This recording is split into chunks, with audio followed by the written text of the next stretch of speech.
Hello दोस्तों, welcome to math गुरु। दिन में ही मैंने आप लोगों को एक अपडेट दिया था कि केवीएस को कंटेम्प्ट ऑफ कोर्ट का एक नोटिस भेजा गया था। हालांकि वो मामला एनआईए से अलग था, लेकिन अब जो अपडेट निकल के सामने आ रहा है, मनदीप कालरा सर के चैम्बर से उत्तराखंड सरकार को कंटेम्प्ट ऑफ कोर्ट का नोटिस भेज दिया गया है, जो कि बहुत बड़ा एक अपडेट है। किस किस को इस कंटेम्प्ट ऑफ कोर्ट में पार्टी बनाया गया, उसमें सबसे पहले जो है सेक्रेटरी है आपका एजुकेशन डिपार्टमेंट उत्तराखंड, उसके अलावा डायरेक्टर एजुकेशन डिपार्टमेंट उत्तराखंड और additional director education department Uttarakhand. इन तीनों को ही जो है कंटेम्प्ट ऑफ कोर्ट का नोटिस मनदीप कालरा सर की तरफ से भेज दिया गया है। डिफरेंस वही दिया गया है कि राज्य सरकार के तरफ से सुप्रीम कोर्ट के द्वारा जो 4961 यानी रिव्यू वाले केस में जो आदेश पारित किया गया था, उसको राज्य सरकार लागू नहीं कर रही है, जिसकी वजह से ये कंटेम्प्ट ऑफ कोर्ट का नोटिस अब उत्तराखंड सरकार को भेज दिया गया है।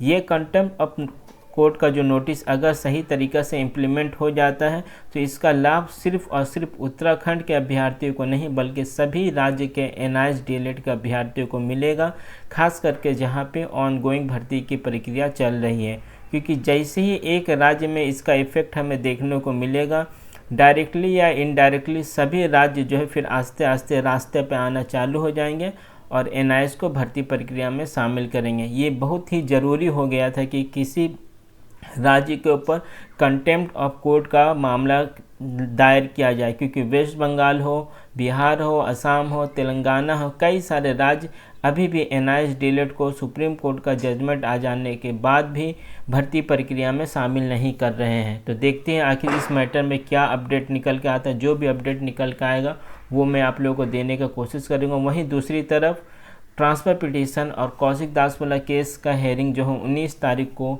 सुप्रीम कोर्ट में लिस्टेड है। आज फ्राइडे है तो बहुत ज़्यादा पॉसिबिलिटी है देर रात तक दोनों ही केस का, यानी कौशिक दास वाला केस और एसएलपी यानी ट्रांसफ़र पिटीशन वाला केस, दोनों ही केस का जो है काउज नंबर हमें देखने को मिल जाएगा। काउज नंबर जैसे ही पता चलेगा मैं आप लोगों को उसका भी अपडेट दे दूंगा, क्योंकि काउज नंबर जैसे ही अपडेट हो जाता है सुप्रीम कोर्ट के ऑफिशियल वेबसाइट में, इसका मतलब ये होता है कि अब जो है हेयरिंग होना लगभग तय है। और कितने बजे तक हमें हेयरिंग देखने को मिलेगा इसका भी अंदाज़ा काउज नंबर से हमें दिख जाता है। लेकिन हैरानी की बात यह है कि जो राज्य सुप्रीम कोर्ट के एक आदेश के बाद एक झटके में एनआईएस को बाहर कर देती है, वही राज्य अब सुप्रीम कोर्ट के द्वारा बार बार जजमेंट देने के बावजूद भी जो है एनआईएस को भर्ती प्रक्रिया में शामिल नहीं करती है। अगर यही काम एक कॉमन आदमी के द्वारा किया गया रहता और सुप्रीम कोर्ट का वो जजमेंट को नहीं मानता तो अभी तक वो कॉमन आदमी जेल के अंदर होता और कंटेम्प्ट ऑफ कोर्ट का केस उस पर लाद दिया गया होता। लेकिन राज्य सरकार लगातार सुप्रीम कोर्ट का जजमेंट का अवहेलना कर रही है, लेकिन जिस तरह से एक एग्रेसिव रवैया सुप्रीम कोर्ट या हाई कोर्ट की तरफ से दिखाना चाहिए था, अभी तक ऐसा हमें देखने को नहीं मिला। क्योंकि उत्तराखंड हाई कोर्ट में भी कई बार इस मामले की जानकारी दिया गया था कि राज्य सरकार जो है सुप्रीम कोर्ट का जजमेंट का अनदेखी कर रही है।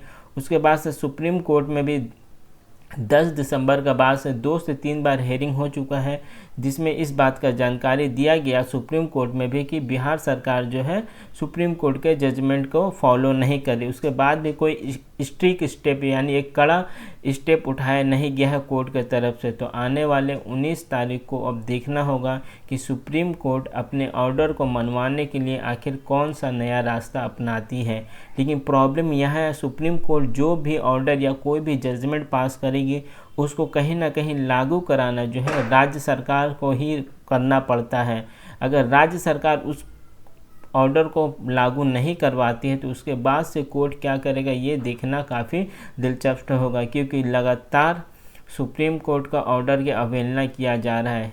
सबसे इम्पोर्टेंट जो मेन मसला आके फंस चुका है बीपीएससी टीआरई 3.0 और आपका वेस्ट बंगाल के अभ्यर्थी को ऑनगोइंग वाले मामले में, उसके अलावा उत्तराखंड के, ये तीनों मामले जो हैं शुरुआत से ही जब से डिग्री इनवैलिड हुआ है तभी से जो है ये तीन राज्य मुख्य तौर पर जो है एनआईएस डीएलएड को वैलिड कराने के लिए आगे आए थे, जिसमें से सबसे पहला केस जो सुप्रीम कोर्ट में गया था वो था कौशिक दास का केस, जो कि वेस्ट बंगाल से था।